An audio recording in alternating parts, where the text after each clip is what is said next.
We wanted to check for ourselves that they were on sale right now in supermarkets. So Professor Broom agreed to go on a Hockburn hunt, this time with a secret camera following his movements.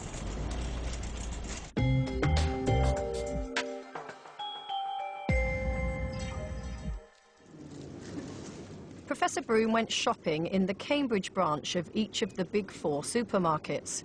It wasn't long before he found the first chicken with a Hockburn, a telltale brown mark on the rounded, scaly part of the leg.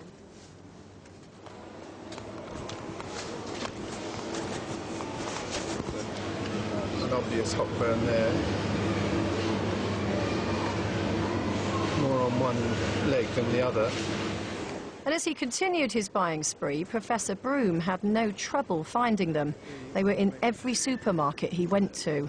The damage to the tissue with a Hockburn of this size would go down several millimetres into the tissue, so that would be quite painful, something like that. He even found chickens where the Hockburn had been carefully removed before the bird was packed. You can see the Hockburn area, even though the scales have been removed there, you can see that the tissue underneath the scales is damaged by the Hockburn. After several hours of intense shopping, Professor Broom had struck unlucky in all of the big 4 supermarkets. On this bird here, this is a fairly severe Hockburn, at least for a grade A chicken. Now on this bird you can see that there is a small area of Hockburn there, a medium size there, and then there's an area where the scales are missing. There might well have been a more extensive Hockburn there. And then on this bird here you can see the tail end, the parson's nose, has a lot of red coloration on it.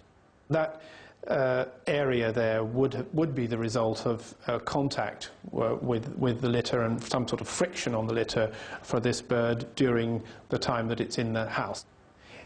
I think people don't realise that they actually can just look at the bird in the supermarket and they can see these brown marks on the legs. Anybody can do this and can decide whether or not to purchase the bird. The Supermarkets Trade Association, the British Retail Consortium, told us supermarkets take the issue of animal welfare extremely seriously, and it is a fundamental requirement of their suppliers. They added that animal welfare is controlled through strict production standards, one of which is assured chicken production. Any breaches in these standards are unacceptable and are always taken up with the producer.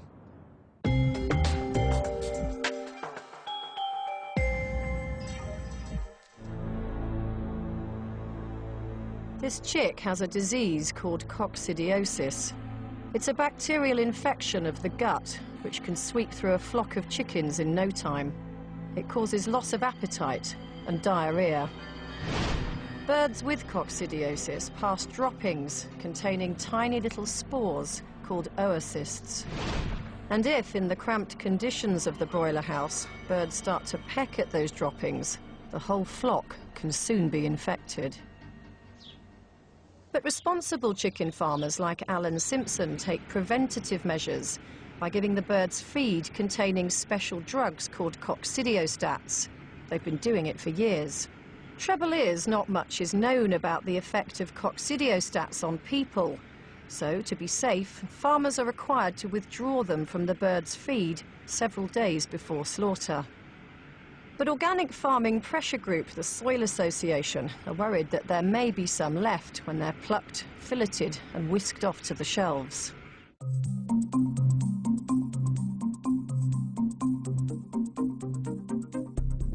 We decided to put the supermarket's cheap chicken to the test.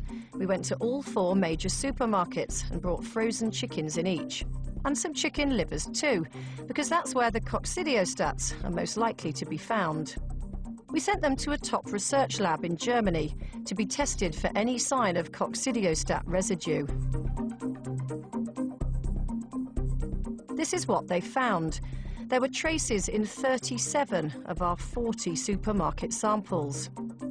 No problem there, though, because the amounts we found are well within the government's acceptable limit of 200 micrograms per kilogram of meat.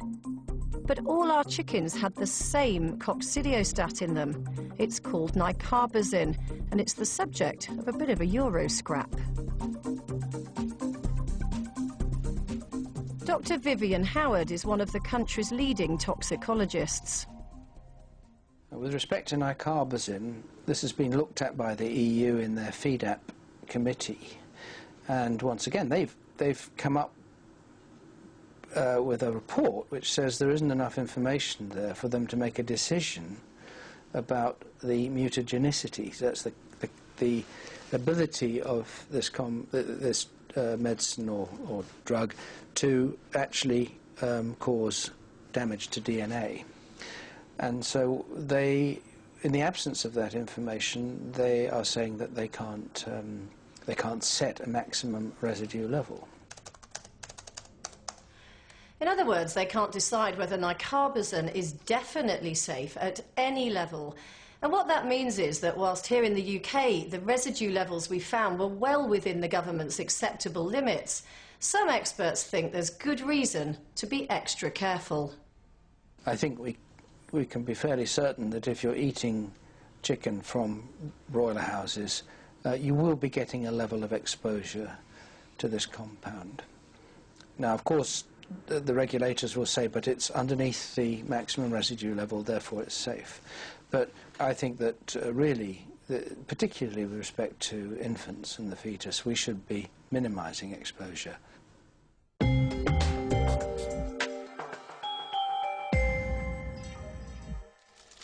it's not just me, is it? These bigger, grow faster chickens do seem to produce an awful lot of fat when they're cooked in the pan. So is the modern way of eating breeding not just obese children, but obese chickens too? Well, there's only one way to find out. Liposuction. This is the Institute of Brain Chemistry and Human Nutrition at London Metropolitan University. We've brought along a chicken from each of the big 4 supermarkets, Tesco, Sainsbury's, Morrison's and Asda, so the boffins here can find out what they're made of. They're going to start by extracting all the fat to see if these cheap chickens are just obese couch potatoes. First step, into the blender. The necessary chemicals are standing by.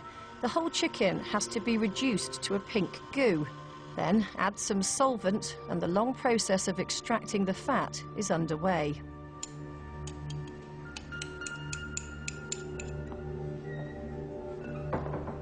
A week later, the tests are all complete, and I'm back at the Institute to meet with Michael Crawford. No, not that one. Dr. Michael Crawford. He's the man who supervised the tests for us, and apparently he's got some startling results.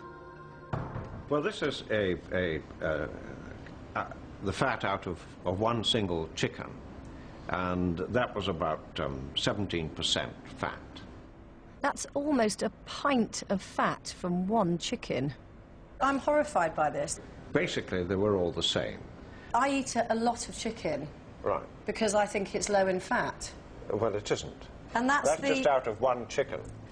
I mean, what effectively you're getting here, the big problem is that you're getting, in terms of the calorie value, more calories coming from fat than protein. And what this means is that the public thinks they're buying a protein-rich food. In fact, they're buying a fat-rich food. In 1976, the Royal College of Physicians, British Cardiac Society said in their report on coronary heart disease, if you want to avoid heart disease, eat less fatty red meat and choose chicken because it's low in fat. And that's it used to be the case. It was the case that chickens provided more protein than fat. Now it's the other way around. Chickens didn't always used to have this much fat. No, of course it didn't. Did they? So why do they now? What happens is that if you feed the animal on a high-energy diet, and if it doesn't get any exercise, it does put on weight. And the weight that it puts on, a large part of that is fat. So this extra fatty chicken that we're all buying, I think we buy 850 million of them a year now. This extra fatty one has in a way, been created Yes. by the demand of the supermarkets.